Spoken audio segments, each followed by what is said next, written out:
शांति अपने दोनों बच्चों गुड्डू और गुड़िया को लेकर अपनी माँ के घर जा रही थी। गर्मियों की छुट्टियां शुरू हो गई थीं और उसके बच्चे हर साल की तरह अपनी नानी के घर जाने के लिए बहुत खुश थे। बड़ी अजीब बात है ना माँ, हर साल तो हमारी छुट्टियां होने से पहले ही नानी हमें इतने फोन करती थी कि जल्दी से आ जाओ, जल्दी से आ जाओ, लेकिन इस बार उन्होंने एक बार भी हमें फोन नहीं किया। हाँ माँ, ऐसा क्यों? क्या नानी हमसे नाराज है? अरे नहीं नहीं बच्चों, ऐसा कुछ भी नहीं है। अभी हम लोग नानी के पास जाएंगे ना, तो वो हम सबको देखकर बहुत खुश हो जाएंगी। थोड़ी देर में वो सब अपनी नानी के घर पहुंच गए। शांति ने अपने घर का दरवाजा खटखटाया, लेकिन बहुत देर तक उसकी माँ घर से बाहर नहीं आई। अरे ये क्या, माँ दरवाजा क्यों नहीं खोल रही हैं? क्या वो घर पे नहीं है? वैसे भी हमने उन्हें अपने आने के बारे में बताया नहीं था। ये देखकर गुड्डू और गुड़िया जोर जोर से दरवाजा खटखटाने लगते हैं। नहीं नहीं माँ, वो देखो ना, दरवाजा बाहर से नहीं बंद है। अगर नानी कहीं गई होती तो यहाँ ताला लगा होता। इसका मतलब कि वो अंदर ही है। थोड़ी देर में उनकी नानी बाहर आ जाती है। वो शांति और उसके बच्चों को देखकर खुश नहीं होती हैं। अरे माँ, मैं कब से दरवाजा खटखटा रही थी, मगर आप खोल ही नहीं रही थी। क्या हुआ?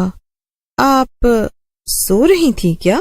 हाँ, मैं सो रही थी, लेकिन तुम लोग यहाँ ऐसे अचानक क्यों आ गए हो? अरे हम तो आपको अचानक आकर सरप्राइज देना चाहते थे। अरे नहीं, ऐसी बात नहीं है। वो मेरी तबीयत कुछ ठीक नहीं है, इसलिए। अब दरवाजे पर ही खड़ी रखोगी या अंदर आने को भी कहोगी माँ? इतना कहकर शांति और उसके बच्चे घर के अंदर आ जाते हैं। उनकी नानी बिना किसी से कुछ बात किए अपने कमरे में चली जाती है। माँ, कुछ तो गड़बड़ जरूर है। नानी को कुछ न कुछ तो हुआ है, वरना वो ऐसे बर्ताव नहीं करती। हाँ गुड़िया बेटा, अब तो मुझे भी कुछ अजीब सा लग रहा है। खैर तुम दोनों हाथ मुंह धो लो, मैं कुछ खाने को देती हूँ। शांति अपनी माँ के कमरे में जाती है और देखती है कि पूरे कमरे में बहुत गंदगी फैली हुई थी और उसकी माँ चुपचाप बिस्तर में लेटी हुई थी। ये सब क्या है माँ? आप तो कभी भी कमरे को इतना गंदा नहीं रखती थी, तो फिर ये अचानक से आपने इतनी गंदगी क्यों फैला रखी है? अरे मेरा घर है, मैं इसे जैसे चाहे रखूं, उससे तुझे क्या? ये क्या माँ, मैं इतने दिनों बाद आई हूँ और आप मुझसे ऐसे बातें कर रही हैं। देखो मेरी तबीयत कुछ ठीक नहीं है, अब तुम यहाँ से जाओ, बाद में आना। तो माँ आपने कुछ खाना नहीं बनाया है क्या? क्यों, तूने मुझे आने से पहले बताया था क्या, जो मैं तेरे लिए 56 भोग बना के रखती? जा यहाँ से, मैंने कुछ नहीं बनाया है। शांति चुपचाप वहाँ से दुखी होकर चली जाती है। वो रसोई में जाकर अपने बच्चों के लिए कुछ खाना बनाने लगती है। न जाने माँ को क्या हो गया है, पहले तो उन्होंने कभी भी मुझसे ऐसे बात नहीं की। अगर उन्हें किसी बात की नाराजगी है तो मुझसे कहना तो चाहिए। ऐसे नाराज रहकर भला क्या मिलेगा? शांति खुद से ही बातें कर रही थी कि तभी उसे गुड्डू और गुड़िया के रोने की आवाज आती है। अरे ये क्या, ये बच्चे क्यों रो रहे हैं? इनका फिर से आपस में झगड़ा हो गया है क्या? शांति भाग के जाती है और देखती है कि गुड़िया एक तरफ गिरी पड़ी है और रो रही है, वहीं दूसरी तरफ गुड्डू को उसकी नानी ने पकड़ रखा था। माँ, ये आप क्या कर रही हैं? शांति जाकर गुड्डू को बचा लेती है। तभी उसकी माँ गुस्से में बोलती है, तूने अपने बच्चों को तमीज नहीं सिखाई है क्या? मैंने इनको साफ साफ मना किया था कि कुछ भी हो जाए ये ऊपर मेरे कमरे में ना आए, लेकिन इन्होंने मेरी बात नहीं मानी। अरे माँ, तो वो तो बच्चे ही हैं ना, उनसे गलती हो गई, आप उन्हें ऐसे मार क्यों रही हैं? लेकिन मुझसे जबान मत लड़ा, ये मेरा घर है और जो मैं कहूंगी वो ही सबको मानना होगा। इसलिए अब अगर किसी ने भी मेरा कहा नहीं माना तो उसकी खैर नहीं। इतना कहकर शांति की माँ गुस्से में वापस अपने कमरे में चली गई। शांति और उसके बच्चे ये सब देखकर बहुत परेशान थे। माँ, मुझे यहाँ नहीं रहना है, चलो हम वापस अपने घर चलते हैं। हाँ माँ, यहाँ से चलो। नहीं बच्चों, ऐसे नहीं बोलते। नानी माँ तुम दोनों से बहुत प्यार करती है ना, तो क्या वो तुम पे थोड़ा सा गुस्सा भी नहीं कर सकती? नहीं माँ, वो हमारी नानी माँ। ये तुम क्या कह रहे हो गुड्डू? गुड्डू की बात सुनकर शांति दंग रह जाती है। बेटा, मुझे भी कुछ समझ नहीं आ रहा कि तुम ये क्या कह रहे हो, जरा ठीक से तो समझाओ। माँ, मैं और गुड़िया खेल रहे थे और खेलते खेलते हमारी बॉल नानी के कमरे में चली गई थी।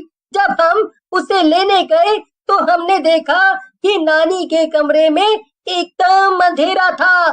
फिर गुड़िया ने कमरे की लाइट जला दी और नानी वहाँ नहीं थी। क्या? तो फिर कहाँ थी? माँ, नानी की जगह कमरे में एक डरावनी सी चुड़ैल थी और वो छत की दीवार पर उल्टी लटक रही थी। क्या? हाँ माँ, और फिर हम दोनों वहाँ से चिल्लाकर भागे, लेकिन तभी कमरे से नानी बाहर आ गई और वो हमें मारने लगी। माँ, हमें पूरा यकीन है कि वो हमारी नानी नहीं है। बच्चों, अगर तुम दोनों सच कह रहे हो तो तुम्हें यहाँ नहीं रुकना चाहिए। यहीं पास में तुम्हारी बरखा आंटी का घर है ना, मैं तुम दोनों को वहाँ छोड़ाती हूँ। फिर मैं बरखा आंटी के साथ यहाँ आकर देखूंगी कि आखिर मामला क्या है।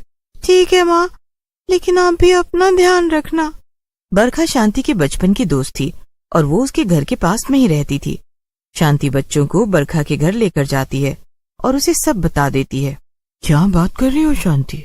अगर तुम्हारी माँ के अंदर सचमुच में कोई चुड़ैल घुस गई होगी तो हम क्या करेंगे? मुझे तो कुछ भी समझ नहीं आ रहा बरखा। अब मैं क्या करूं? कैसे बचाऊं माँ को? हमें जल्दी ही कुछ करना होगा, वरना वो चुड़ैल उन्हें छोड़ेगी नहीं। तभी बरखा का पति शांति से कहता है, शांति, वैसे मेरे हिसाब से हमें तुम्हारी माँ पर कुछ समय नजर रखनी चाहिए। शायद इससे हमें पता चल जाए कि वो चुड़ैल तुम्हारी माँ से क्या चाहती है। ऐसे हम वहाँ सीधे जाएंगे तो चुड़ैल हमें देख लेगी और हमें पता भी नहीं चल पाएगा कि वो क्या चाहती है। ठीक है, फिर चलो चलते हैं। बरखा, तुझे याद है ना कि मेरे घर के पीछे में एक खुफिया दरवाजा है जिससे हम आसानी से घर के अंदर जा सकते हैं और माँ को पता भी नहीं चलेगा। हाँ, याद है ना, जब भी हम देर तक पार्टी करके घर लौटते थे तब तो उसी दरवाजे से अंदर जाती थी ताकि आंटी को पता ना चल सके। हाँ हाँ, अब जल्दी से चलते हैं बरखा, ये हंसी मजाक करने का वक्त नहीं है। मुझे माँ की बहुत चिंता हो रही है, उनकी जान खतरे में है। शांति और बरखा शांति के घर चले जाते हैं। शांति फुसफुसाते हुए बरखा से कहती है, चलो बरखा, ऊपर चलते हैं माँ के कमरे में। हाँ हाँ ठीक है, चलो, मगर बिल्कुल भी शोर मत करना। हमें चुपचाप जाकर पता करना पड़ेगा कि आखिर वहाँ हो क्या रहा है। वो दोनों अपनी माँ के कमरे तक पहुँचती हैं और तभी उन्हें कुछ आवाजें सुनाई देती हैं। एक आवाज काफी डरावनी थी और दूसरी आवाज शांति की माँ की थी। तुम्हें तो मेरा शरीर चाहिए था ना, तो ले लो, मगर तुम मेरे बच्चों को नहीं मार सकती। तुम बार बार उन्हें क्यों नुकसान पहुंचा रही हो? आखिर ये करके तुम्हें क्या मिल रहा है? नहीं, अब तो मैं उन्हें भी मारूंगी। वैसे भी एक बार मुझे तेरा शरीर मिल जाए फिर मैं बहुत ज्यादा ताकतवर हो जाऊंगी। बस आज रात तक का इंतजार है। आज रात को ही मेरी मौत हुई थी। अगर आज रात को ठीक उसी समय मैं तुझे मार दूं और तेरा शरीर ले लूं, फिर मुझसे ज्यादा ताकतवर और कोई चुड़ैल नहीं होगी।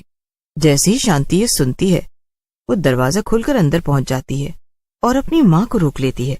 नहीं माँ, तुम खुद को नहीं मार सकती। हम मिलकर इस चुड़ैल से लड़ेंगे, लेकिन तुम खुद को कुछ मत करना। तू और मुझसे लड़ेगी? तेरे जैसे इंसानों को तो मैं एक पल में मसल सकती हूँ। चुड़ैल शांति को हवा में उड़ा देती है, लेकिन तभी पीछे से बरखा का पति आ जाता है। उसके हाथ में एक बड़ा सा डंडा था।